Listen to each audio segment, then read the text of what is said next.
मैं जो कुछ कर रहा हूं ये आप लोगों के लिए नहीं कर रहा हूं, क्योंकि आप लोगों की तो बीत जाएगी। मैं जो कुछ कर रहा हूं उस छोटे बच्चे के लिए कर रहा हूं, शायद ये 10-12 साल का होगा, जिससे कि जब 20-25 साल का हो तो इसको आडवाणी जी, जेठमलानी जी, मनमोहन सिंह जी, गुजराल साहब, देवानंद, खुशवंत सिंह, मिल्खा सिंह, राज कपूर, पृथ्वीराज कपूर, सुनील दत्त, उनकी तरीके अपना मकान, दुकान, खेत खलिहान छोड़ के भागना न पड़े, तो मुझे उसकी चिंता है कि 20-25 साल के बाद उसको अपना सब कुछ छोड़ के भागना न पड़े। मैं जो कुछ कर रहा हूं उस बेटी के लिए कर रहा हूं। वो बगल में बैठी है छोटी वाली, किसकी बेटी है? आपकी बेटी है। धन्यवाद दूंगा, आप बच्चों को लेके आए। मैं उसके लिए कर रहा हूं कि वो खुशी रहे, उसके साथ कुछ गलत ना हो, अपनी मान मर्यादा के साथ पूरा जीवन जिए, उसको कन्वर्ट ना होना पड़े, उसके साथ धोखा ना हो। तो जिसके लिए मैं कर रहा हूं वो मेरे सामने है ही नहीं। होना चाहिए कि नहीं होना चाहिए? इसलिए आगे से मेरा आग्रह है, खासतौर पे मेरा कार्यक्रम हो तो सपरिवार आए, अपने बच्चों को जरूर लेके आए, क्योंकि बच्चों को जो स्कूल में पढ़ाया जा रहा है वो केवल और केवल उनके साथ धोखा हो रहा है, उनको सही बात पढ़ाई नहीं जा रही है। स्कूलों में आज मैं रानी सती मंदिर में गया था दर्शन करने। मैं पूरे देश में घूमता हूं, इसके बावजूद रानी सती मंदिर का इतिहास मुझे पहली बार आज पता चला। पूरे देश में घूमता हूं, साल भर में 100 से 125 कार्यक्रम करता हूं। रानी सती मंदिर का इतिहास क्या है ये पूरे देश को पता होना चाहिए कि नहीं होना चाहिए? जोर से बताइए जरा। और सबसे अच्छा तरीका क्या है बताना? उसको प्राइमरी के सिलेबस में डाल दीजिए। एक किताब बनाइए, हमारे महान पूर्वज, उसमें सारे जितने हमारे महान राजा थे, हमारे महापुरुष थे, उनका डाल दीजिए कहानी। एक हमारी महान माताएं, उसमें रानी सती, रानी लक्ष्मीबाई, रानी चिन्नप्पा, ऐसे जितनी हमारी गार्गी, मैत्रेयी, जितनी हमारी महान माताएं थी उसकी डाल दीजिए, तो सबको पता चल जाएगा। नहीं पता चल जाएगा? फिर ऐसे कार्यक्रम हो चाहे ना हो, बच्चे बच्चे को पता होगा पूरा इतिहास। ऐसे कार्यक्रम करके कितने लोगों को जगा लेंगे? 1% लोगों को बता पाएंगे, 2% को बता पाएंगे। लेकिन प्राइमरी स्कूलिंग तो सब बच्चे करते हैं ना, तो सारे बच्चों को अगर बताना, तो सबसे बढ़िया तरीका क्या होता है? स्कूल का सिलेबस ठीक कर दिया जाए। इसीलिए मैंने एक PIL फाइल किया जो कोर्ट में चल रही है। मैंने ये कहा है कि मुगल चले गए, मुगल अभी है क्या? जोर से बोलिए जरा। आपको अगले 1 घंटे ऐसे तेज तेज बोलना है। मुगल चले गए कि हैं? तो जब मुगल चले गए तो मुगलों का मदरसा क्यों चल रहा है? अंग्रेज हैं कि चले गए? तो जब अंग्रेज चले गए तो उनका मैकाले स्कूल, उनका मिशनरी स्कूल, उनका मॉन्टेसरी स्कूल क्यों चल रहा है? देश आजाद हो गया ना, भारत बन गया ना, भारत का संविधान लागू हो गया ना, तो स्कूल में हमारी किताबें पढ़ाई जानी चाहिए, हमारे इतिहास पढ़ाया जाना चाहिए, हमारे महापुरुषों को पढ़ाना चाहिए, या बाबर, हुमायूं, तुगलक, गजनी, गोरी, खिलजी और विक्टोरिया को पढ़ाना चाहिए? जोर से बोलिए जरा। तो बदलेगा कौन? ना आप बदल सकते हैं ना मैं बदल सकता हूं, क्योंकि मैं तो मंत्री हूं नहीं, मैं तो सांसद हूं नहीं, मैं तो आपके जैसा हूं। तो मैं जो कर सकता था वो मैं सुप्रीम कोर्ट से कर रहा हूं। आपको क्या करना है? आपको अपने सांसदों को पकड़ना है, अपने विधायकों को पकड़ना है, और जो सवाल मैं यहां करता हूं या जो सवाल मैं अपने वीडियोस में, अपने कार्यक्रमों में बोलता हूं, वो सारे सवाल उनसे पूछने शुरू करिए। उनसे पूछो कि भैया तुम्हें वेतन, भत्ता, गाड़ी, बंगला ये जो मिलता है, आजीवन पेंशन मिलती है, तुम्हें सिक्योरिटी मिलती है, ये तू मैं करने के लिए मिलता है, भाषण देने के लिए मिलता है, फीता काटने के लिए मिलता है, या दल गुलामी के लिए मिलता है? तुम्हें मिलता किस लिए है? तुम्हें मिलता है गुरु गोलवलकर जी का सपना साकार करने के लिए, तुम्हें मिलता है डॉक्टर हेडगेवार जी का सपना साकार करने के लिए। चलो इतना भी कहने में दिक्कत आ रही है तो कम से कम ये बोलो तुम्हें मिलता है भारत का संविधान लागू करने के लिए, क्योंकि संविधान की शपथ लेते हो। और भारत का संविधान क्या कहता है? भारत का संविधान कहता है भारत में धर्म की, जोर से बोलिए, अधर्म का, प्राणियों में, विश्व का। इस पूरे के पूरे संविधान को अगर 4 वाक्यों में कहना है तो ये 4 वाक्य है। भारत के संविधान का लक्ष्य क्या है? धर्म की, अधर्म का, प्राणियों में, विश्व का।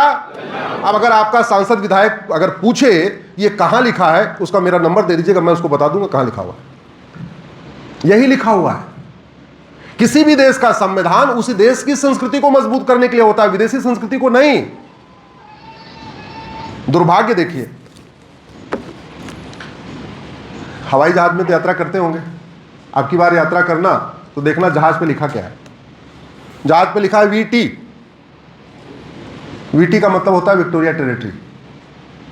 मैंने पीआईएल फाइल किया, ये 75 साल हो गए, कम से कम जहाज को भारत टेरिटरी तो कर दो, हिंदुस्तान टेरिटरी तो कर दो। विक्टोरिया गई, अब विक्टोरिया किस बात की, लेकिन वीटी चल रहा है। अब की बार जहाज पे बैठना, जहां देखना लिखा रहता है वीटी। गुलामी का नाम चल रहा है, गुलामी का निशान चल रहा है, गुलामी की कुरीतियां चल रही हैं, गुलामी की कुप्रथाएं चल रही हैं, गुलामी की शिक्षा चल रही है, गुलामी की पुलिस व्यवस्था चल रही है, गुलामी की न्यायिक व्यवस्था चल रही है, गुलामी की टैक्स व्यवस्था चल रही है, गुलामी की व्यापार व्यवस्था चल रही है। सब कुछ गुलामी का चल रहा है, और फिर भी कहते हैं भारत स्वतंत्र है। स्वतंत्र दो शब्दों से मिलकर बना है, स्वतंत्र। स्व मतलब अपना। कौन सा तंत्र हमारा है कोई तंत्र? मुझे बताइए, पिछले 75 साल में कौन सा सिस्टम हमने अपना डेवलप किया? नाम तक तो बदल नहीं पाए। समय बहुत कम है, इसलिए मैं मुख्य विषय पे आता हूं जो आज सोचा है आपके बीच में रखने के लिए। कन्हैयालाल की हत्या हुई और एक फिल्म बन गई, क्या? उदयपुर। क्या आप चाहते हो कुछ दिन के बाद झुंझुनू फाइल भी बने? जोर से बोलिए। लेकिन आपके चाहने से कुछ नहीं होगा। कन्हैयालाल ने चाहा था कि उसका गला रेत दिया जाए? नहीं। कल बुरहानपुर में रईस ने भगवती का गला काट दिया। क्यों? उसने अपना नाम छिपा के, अपनी पहचान छिपा के उससे दोस्ती किया, संबंध बनाया। जब उसको पता चला, अनबन हो गई तो उसने सरतन से जुदा कर दिया। ऐसी घटनाएं आम घटनाएं हैं। अब दो तरीका है, या तो फिल्म देखिए, फिल्मों का मजा लीजिए, कश्मीर फाइल देखिए, केरल फाइल देखिए, फिर उदयपुर फाइल देखिए, फिर बुरहानपुर फाइल देखिए, फिर झुंझुनू फाइल देखिए, फिर सीकर फाइल देखिए, फिर जयपुर फाइल देखिए। देखते रहिए, फाइल देखते रहिए। फिल्म समस्या बताती है, समाधान जोर से बताइए जरा। फिल्म बीमारी बताती है, दवाई। और बीमारी का पता चलने से बीमारी ठीक हो जाती है क्या? बीमारी कैसे ठीक होती है? दवाई से। बीमारी को डॉक्टर ठीक करता है या दवाई? जोर से बोलिए जरा। दवाई। हमारे दिमाग में है कि डॉक्टर ठीक करता, ना, गलतफहमी है। डॉक्टर लाख अच्छा हो, दवाई गड़बड़ है, बीमारी ठीक नहीं होगी। आज तक 75 साल में पॉलिटिकल पार्टियों ने, नेताओं ने हमारा मानसिक खतना कर दिया, हमारी सोचने समझने की क्षमता खत्म कर दिया। ये अपने ऊपर मत लीजिएगा, जितनी बातें कह रहा हूं आप अपने ऊपर मत लीजिएगा, क्योंकि ये वीडियो वायरल होगा, हर जगह लोग सुनेंगे। आप पे नहीं, ये बाकी लोगों पे लागू होता है। ऐसा कर दिया, हम धंधा करते हैं, कुछ गड़बड़ होगा उसकी वाई एनालिसिस करेंगे, क्यों गड़बड़ हुआ, कैसे हुआ, मटेरियल ठीक से नहीं आया। कुछ मैन्युफैक्चरिंग करते हैं, कुछ गड़बड़ हुआ, क्यों गड़बड़ हुआ, मटेरियल गड़बड़ था कि मिस्त्री गड़बड़ था कि मैकेनिक गड़बड़ था कि मटेरियल। अल्टीमेटली कुछ गड़बड़ होता है, उसके 5 फैक्टर होते हैं। मटेरियल गड़बड़ हो, या मशीन गड़बड़ हो, या मेथड गड़बड़ हो, या क्या बोलते हैं उसकी, प्रोडक्ट गड़बड़ हो, मैन, मशीन, मेथड, मटेरियल। लेकिन भारत में जो गड़बड़ चल रहा है उस पर हम वाई एनालिसिस करते ही नहीं। तो पहले मैं इंजीनियर था, मैं मारुति में था जहां कार बनती है, पहले गवर्नमेंट की कंपनी हुआ करती थी। 2 अखबार पढ़ता था, तो जो प्रॉब्लम निकलती थी मैं ये देखता था ये प्रॉब्लम जापान में है कि नहीं है, क्योंकि जापानियों के साथ हम काम करते थे। तो पता चला जितनी भारत की प्रॉब्लम है जापान में है ही नहीं। जासूस पकड़ा जाता था, मैं रिसर्च करता था जापान में कोई जासूस है कि नहीं, पता चला है ही नहीं। गद्दार यहां पकड़े जाते थे, जापान में देखता था वहां तो है ही नहीं। आतंकवादी पकड़े जा रहे, अरे वहां तो आतंकवादी नहीं है। अलगाववादी पकड़े जा रहे, वहां तो अलगाववाद भी नहीं है। नक्सली पकड़े जा रहे, वहां नक्सलवाद भी नहीं है। माओवादी पकड़े जा रहे, वहां माओवाद भी नहीं है। रोज चोरी लूट झपटमारी हो रही है, वहां होती नहीं है।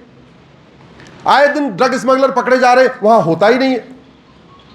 न वहां घूसखोरी है, न कमीशन खोरी है, न जमाखोरी। जो लोग जापान से काम धाम करते होंगे उनको पता होगा।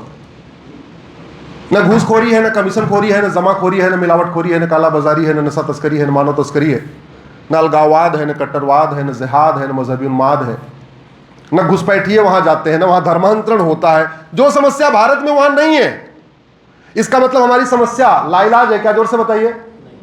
नहीं। अब जो समस्या भारत में वहां नहीं है, तो मूल कारण फिर भारत और जापान का अंतर क्या है? डॉक्टर का अंतर है, दवाई का अंतर है? दवाई। और हमारे देश में डॉक्टर की चर्चा होती है कि दवाई की? हर 5 साल बाद डॉक्टर की चर्चा होती है। अब ये वाली पार्टी जीतेगी, ये वाला मुख्यमंत्री बनेगा, ये वाला होम गृह मंत्री बनेगा, ये वाला शिक्षा मंत्री बनेगा, सारे डॉक्टर बदल गए और दवाई बदली नहीं। और जब दवाई बदली नहीं तो नेट रिजल्ट क्या होगा? जीरो नहीं, रिवर्स होगा। बीमारी का इलाज जितना जल्दी हो जाए उतनी कम दवाई खानी पड़ती है। बीमारी लंबे समय तक चलती है तो ज्यादा गंभीर हो जाती है, चाहे वो कैंसर हो, चाहे वो डायबिटीज हो, चाहे वो मोटापा हो, कोई भी बीमारी हो। शरीर की बीमारी लंबी चलेगी। नॉर्मल वो बुखार है, तुरंत इलाज नहीं किया तो निमोनिया भी हो सकता है, टाइफाइड भी हो सकता है। ऐसे सामाजिक बीमारी का इलाज जितने जल्दी कर दीजिए उतना ठीक है, समय के साथ वो बढ़ेगी, उसका इलाज करना बहुत मुश्किल हो जाएगा।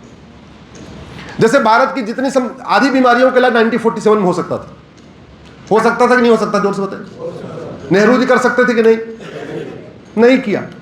तो बीमारी बढ़ी या घटी? बढ़ी। डेमोग्राफी बदली या स्थिर हुई? बदली। लफ्जात बढ़ रहा है कि नहीं बढ़ रहा है? बढ़ रहा है। दूसरा एग्जांपल देता हूं। दुनिया के सबसे मेहनती और ईमानदार प्रधानमंत्री किसके हैं? हमारे। दुनिया का सबसे बड़ा राष्ट्रवादी संगठन कहां पे है? हमारे पास। दुनिया के सबसे ज्यादा संत कहां है? भारत में। दुनिया के सबसे ज्यादा कथावाचक कहां है? भारत में। दुनिया के सबसे ज्यादा आचार्य महामंडलेश्वर कहां है? भारत में। दुनिया के सबसे ज्यादा साधु सन्यासी कहां है? भारत में। दुनिया में सबसे महान संस्कृति किसकी है? भारत की। इसके बावजूद जो समस्या भारत में वो चीन में क्यों नहीं है? न वहाँ सबसे बड़ा संगठन है, न वहाँ ऐसा बहुत ईमानदार मेहनती उनका राष्ट्रपति है, आराम से बैठा हुआ है, फिर भी सब ठीक चल रहा है। क्यों चल रहा है? गाड़ी अच्छी होना चाहिए, ड्राइवर थोड़ा सा इधर उधर भी रहेगा चलेगा। हालांकि दोनों ठीक होना चाहिए, ड्राइवर भी अच्छा होना चाहिए और ड्राइवर लाख अच्छा हो, अगर गाड़ी गड़बड़ हो तो आपकी यात्रा सुरक्षित नहीं हो सकती। आपको खाना बनाना बहुत अच्छा आता हो, आपका किचन का तेल मसाला गड़बड़ है, आपको बहुत अच्छा आता हो, अच्छा खाना भोजन बन सकता है क्या? नहीं बन सकता। वैसे ही शासक बहुत अच्छा हो, लेकिन अगर नियम गड़बड़ है, कानून घटिया है, सिस्टम घटिया है, तो राष्ट्र सुरक्षित नहीं होता। इसलिए पूरी दुनिया में सबसे ज्यादा पलायन भारत में हो रहा है, दुनिया में सबसे ज्यादा लफ्जहात भारत में हो रहा है, दुनिया में सबसे ज्यादा लैंड जहाद भारत में हो रहा है, दुनिया में सबसे ज्यादा घुसपैठिए भारत में रहते हैं, दुनिया में सबसे ज्यादा धर्मांतरण भारत में हो रहा है, दुनिया में सबसे ज्यादा जनसंख्या विस्फोट भारत में हो रहा है, दुनिया में सबसे ज्यादा अलगाववादी संगठन भारत में है, दुनिया की सबसे बड़ी जमात का हेडक्वार्टर भारत में है। आपको शायद समझ में नहीं आ रहा हम कितने बड़े खतरे में। आगे एक बार मेरे कार्यक्रम के बाद गूगल करना, biggest Jamaat of the world. जब आप biggest Jamaat of the world करेंगे तो पता चलेगा उस जमात का मुख्यालय भारत में है, आज भी भारत में है, और सुप्रीम कोर्ट और संसद से 3 किलोमीटर की दूरी पे। हम किस खतरे में बैठे शायद हमें समझ में नहीं आ रहा है। राजा हरि सिंह ने सोचा था क्या, जब कश्मीर के राजा थे, कि एक दिन हमारे वंशजों के यहां से भागना पड़ेगा और कश्मीर में नरसंहार होगा? सोचा था? जोर से बताइए। हुआ कि नहीं हुआ? हुआ। राजा रणजीत सिंह जो पंजाब के राजा थे, उन्होंने कभी सोचा था कि पंजाब के 2 टुकड़े हो जाएंगे और जो पंजाब भारत में रहेगा वहां तो सिख बचेंगे, हिंदू बचेंगे, जो पंजाब पाकिस्तान में चले जाएगा वहां से खत्म हो जाएंगे? सोचा था क्या? नहीं। हुआ कि नहीं हुआ? पूर्वजों ने कभी सोचा था बंगाल का विभाजन होगा? हुआ कि नहीं हुआ? और जो बंगाल भारत में रहेगा वहां तो हिंदू बचेंगे, जो बंगाल पाकिस्तान में चला जाएगा, बांग्लादेश बन जाएगा, वहां से हिंदू खत्म हो जाएंगे? कभी सोचा था क्या? नहीं। कन्हैयालाल ने सोचा था क्या कि कल उनकी हत्या होगी? जोर से बोलिए जरा। वो भगवती बुरहानपुर की जिसका कल सर काटा गया है, उसने सोचा था क्या ये रईस आज मेरा सर काटेगा? सोचा था क्या? नहीं। हुआ कि नहीं हुआ?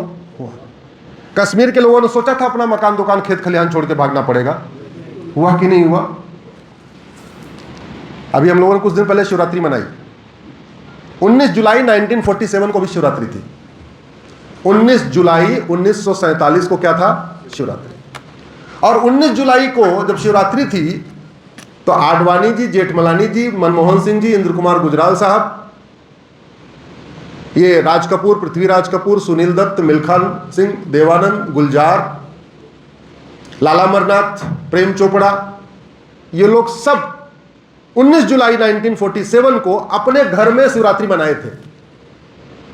उन्होंने सोचा था क्या कि हमारी अंतिम शिवरात्रि है? जोर से बोलिए जरा, अंतिम शिवरात्रि हुई कि नहीं हुई? हुई। हम जो सोचते हैं वैसा ही नहीं होता, कई बार हम जो नहीं सोचते वैसा भी होता है।